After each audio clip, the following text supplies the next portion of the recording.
പ്രിയമുള്ള സഹോദരിമാരെ ഏവർക്കും ദൈവാനുഗ്രഹം എപ്പോഴും ഉണ്ടായിരിക്കട്ടെ.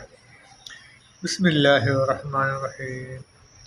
ഫഇൻ തവല്ലൈതും ഫമാ സഅൽതുകും മിൻ അജ്രിൻ. ഇനി നിങ്ങൾ പിന്തിരിഞ്ഞു കളയുന്ന പക്ഷം ഞാൻ നിങ്ങളോട് യാതൊരു പ്രതിഫലവും ചോദിച്ചിട്ടില്ല.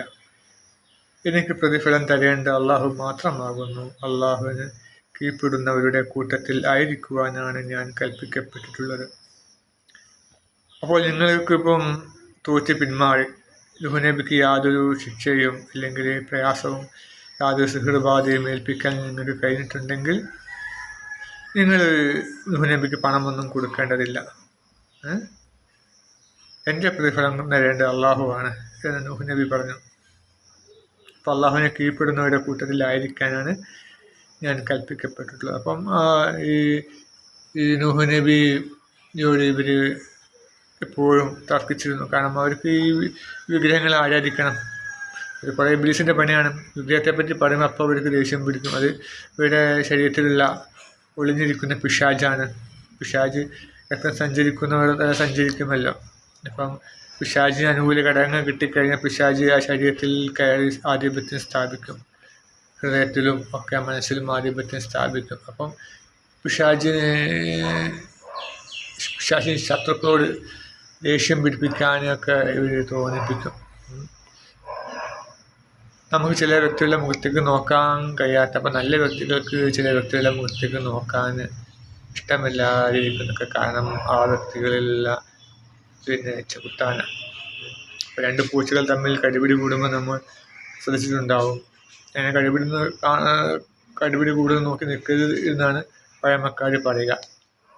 എന്നാൽ രണ്ട് പൂച്ചകൾ തമ്മിൽ കടിപിടി കൂടുമ്പോൾ രണ്ട് പൂച്ചകൾ മുഖത്തേക്ക് നോക്കൂല, രണ്ടാളുടെ മുഖം തിരിഞ്ഞിട്ടേക്കുണ്ടാവുക.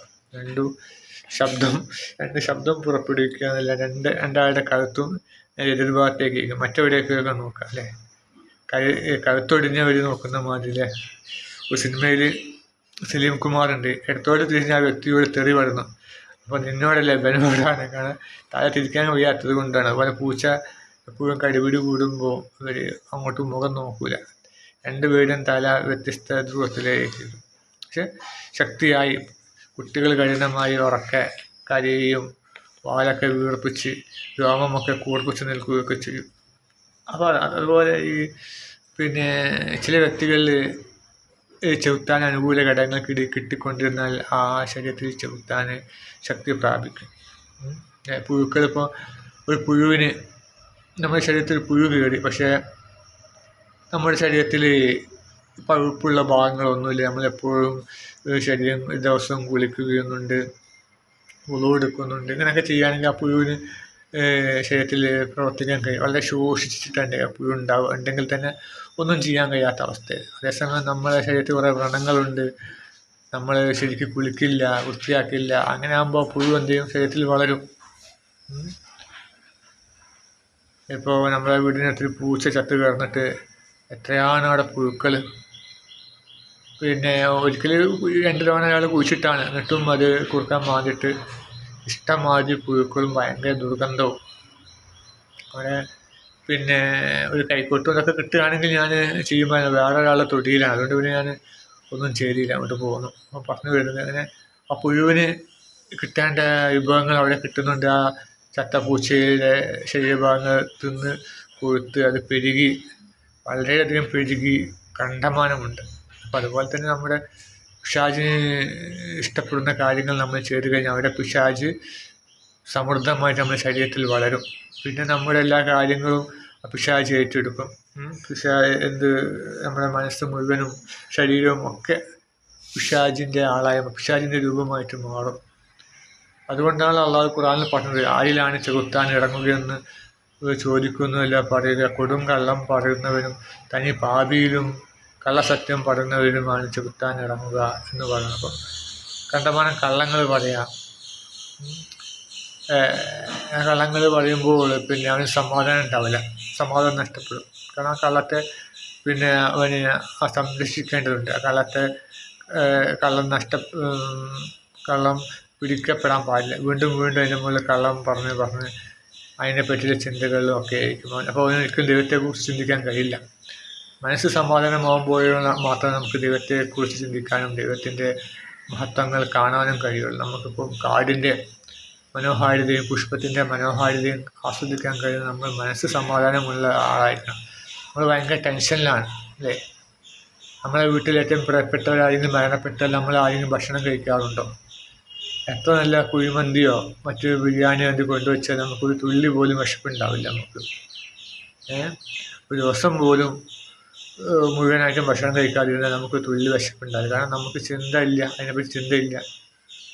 അല്ലെങ്കിൽ കുട്ടികൾ വളരെ കളിയിൽ ഏർപ്പെട്ടിരിക്കും, വളരെ ആവേശകരമായ കളിയിൽ ഏർപ്പെട്ടിരിക്കും. അപ്പോൾ അവർക്ക് വീട്ടുകാർ ഭക്ഷണം കഴിക്കാൻ വിളിച്ചാലൊന്നും അവർ വരില്ല, അത് കളിയിൽ തന്നെ ആയിരിക്കും ശ്രദ്ധ. അതുപോലെ തന്നെ നമ്മൾ പിന്നെ തിന്മ,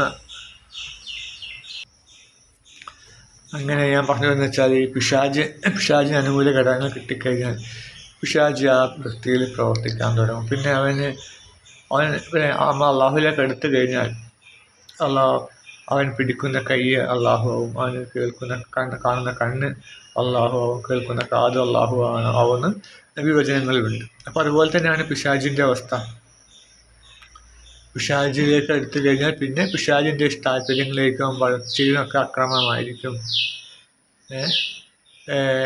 അല്ലെങ്കിൽ മനുഷ്യർക്ക് ദ്രോഹമുള്ള വ്യക്തിയായിരിക്കും എന്തും ചെയ്യുക, നന്മയൊന്നും ചെയ്യില്ല. അപ്പോൾ അവിടെ